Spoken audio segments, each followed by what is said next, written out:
Thanks for joining us tonight. I'm Tyler Ainge.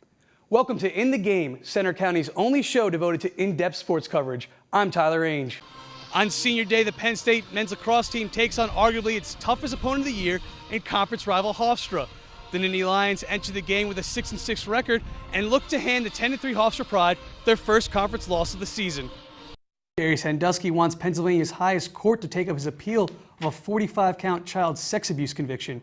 In a petition released Friday, he said that the trial judge should have instructed jurors on the length of time it took his victims to come forward. The new filing also repeated other arguments that were rejected 1 month ago by the Superior Court, including a claim that Sandusky's lawyers lacked sufficient time to prepare and that a prosecutor improperly referred to Sandusky's decision not to testify. The Penn State men's gymnastics team is no stranger to having international athletes on its roster. The team currently has 4 gymnasts from outside of the United States. In 2010, Ingvar Jakobsen became the first men's gymnast from Iceland to compete for Penn State. Now 4 years later, he's in his senior year and is enjoying his best season yet as a Nittany Lion. The Penn State softball team closes out its 8-game homestand with a doubleheader against in-state rival St. Francis. The Nittany Lions look to get their 30th victory over the Red Flash and their first home win of the 2014 season.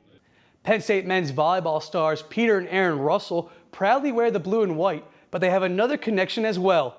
They're brothers. After the season wraps up, Coach Cooper will begin getting his first recruiting class here at Penn State with the hopes of building on the success he's found in his first season. Behind me is the Meat Lab, Penn State's very own slaughterhouse. It is one of over 100 Pennsylvania slaughterhouses that practice humane procedures while handling their animals. Hello everyone and welcome to PSN News Political Roundtable Special on Healthcare. I'm Tyler Ainge and I'll be moderating the discussion tonight. Penn State's For the Future campaign concluded last week after raising a grand total of over $2.1 billion. The 7-year-long fundraiser was focused on students and philanthropy. This attracted the likes of more than 603,000 donors, most of them alumni. Of the $2 billion, $519 million will be put toward undergraduate scholarships. Penn State is now one of 12 public universities to surpass a fundraising goal of $2 billion. A court ruling last week has the potential to shake the very core of collegiate athletics everywhere. The National Labor Relations Board said Wednesday that Northwestern University football players on scholarship are employees of the school and thus have the ability to unionize. Experts say this opens the door to a variety of possibilities for student athletes across the country, from the right to collective bargaining agreements to seeking workers' compensation after being injured. Northwestern has already sent 2 union representatives to the nation's capital.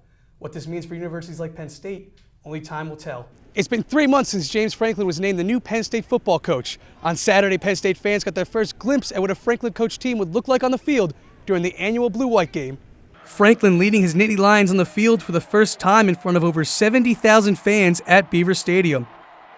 Kicker Sam Ficken's 26-yard field goal got the scoring started for the blue team, and they never looked back. In the second quarter, sophomore Cole Cipielli scored the game's first touchdown when he took a direct snap from 1 yard out and bulldozed his way across the goal line. Moments later, safety Ryan Kaiser picked off White Squad quarterback DJ Crook for one of 3 blue team interceptions on the day. That set up Cipielli for the 23-yard touchdown run, his second score of the game, to put the blue team up 17-0 at the half. At the start of the second half, blue linebacker and State College native Matt Bainey picks off Austin Whipple and returns it 28 yards to pay dirt to make it 23-0. CJ Olanian highlighted a suffocating blue squad defense with 3 sacks as the blue team took the scrimmage 37-0. After the game, Franklin talked about the crowd support and the road ahead for his team. Great crowd, unbelievable support from this community. I'm not surprised one bit. I think it was announced 72,000, so appreciative of that. We got a lot of work done this spring. I think everybody can tell we still got a long ways to go, but our focus is on every single day getting better from now till our first game against Central Florida. The next step for the Nittany Lions is to complete summer workouts before kicking off the 2014 season in Ireland for the Croke Park Classic against UCF. Then they'll be back home September 6th when they face Akron. Reporting for Beaver Stadium, I'm Tyler Ainge for PSN News. While Penn State football grabbed national headlines in January with its highest profile coaching hire, it was not the only team to get a new head coach this year. Last summer, Penn State hired former Wright State coach Rob Cooper to become the new head coach of Nittany Lion baseball. Although Cooper's first season as head coach is still in progress, he has already had a positive effect on his new team. After Ingvar graduates in May, he plans on moving back to Europe and competing with the Icelandic national team. The Nittany Lions fought hard, but ultimately fell 4-2 in extra innings to St. Francis, leaving the Lions still looking for their first home win of the season. Penn State will look to turn things around this weekend when they take on Michigan State in Big Ten play. Reporting from Beard Field, I'm Tyler Ainge for PSN News. Penn State students may be looking at yet another increase in tuition for next year. According to President Rodney Erickson, if the state of Pennsylvania does not increase its funding for the university from Corbett's proposed $214 million, tuition could go up by 3%. This is after last year's increase of 3.4%, which was the lowest increase in decades.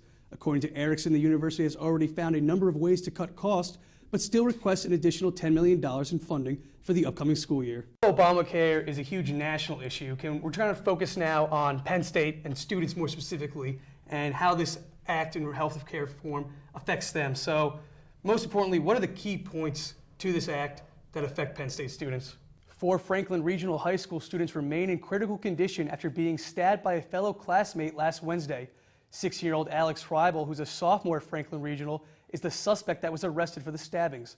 The attack occurred in the crowded hallways of the school just minutes before classes started. 24 people were injured. Freibel is being charged with 4 counts of attempted homicide and 21 other counts in knife rampage.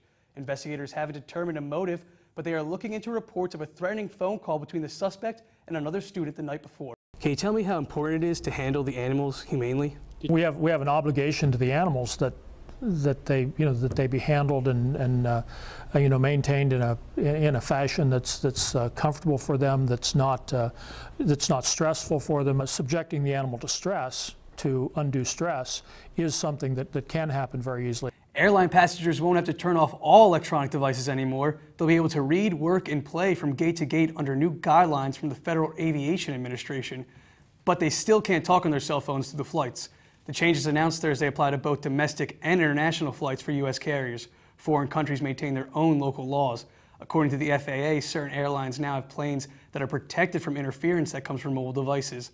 The relaxation of regulations comes after years of critics claiming about 1/3 of passengers ignore or forget directions to turn off their devices. Penn State was able to finish its regular season with an impressive 8-7 win over Hofstra. The win improves the Nittany Lions' record to 7-6 overall, and they will look to carry this momentum into their conference tournament next week. Reporting from University Park, I'm Tyler Ainge for PSN News. After dropping the first 2 games of the series, the Penn State baseball team looked to avoid the sweep and get its record back to 500 when they took on Illinois on Sunday at Medler Field. Penn State jumped out to an early 1-0 lead in the bottom of the first when shortstop Jim Haley hit an RBI single up the middle. Illinois answered quickly in the top of the second with an RBI single of their own, hit by Michael Hurwitz. Illinois' scoring continued in the third thanks to an RBI single by Ryan Roper that put the Fighting Illini up 3-1. In the top of the fourth, James Coates was unable to make a diving catch on a ball hit by David Kirian, which resulted in another Illinois run. Later in the inning, catcher Jason Goldstein and third baseman Ryan Roper would hit a pair of sac flies and give Illinois a commanding 5-1 lead. The Nittany Lions would cut into the lead in the bottom half of the inning when Zach L. just beat the throw home on a Coates sac fly. The Illini would score in their 4th consecutive inning when Will Krug hit a sac fly in the top of the 5th to bring home Casey Fletcher and put them up 7-3. The Nittany Lions would score a total of 3 runs in the 8th and 9th innings to cut the deficit to 7-6, but ultimately came up short when pinch hitter Tyler Kendall grounded into a game-ending double play. The loss drops the Nittany Lions' record to 17-19 and 5-6 in Big Ten play. After the game, head coach Rob Cooper talked about the team moving on after being swept at home. Absolutely nobody. Kent State, any team we play, no one is going to feel sorry for you, for us. I don't feel sorry for myself as the head coach. I don't feel sorry, and so you can feel sorry for yourself or you can get back at it. After starting the season undefeated at home, the Nittany Lions were swept this weekend at Medler Field by Illinois. The Lions will look to return to their winning ways when they hit the road this week to take on Kent State. Reporting from Medler Field, I'm Tyler Ainge for PSN News. And make sure to watch us every Monday night live at 7 p.m. Have a good week, and thanks for watching.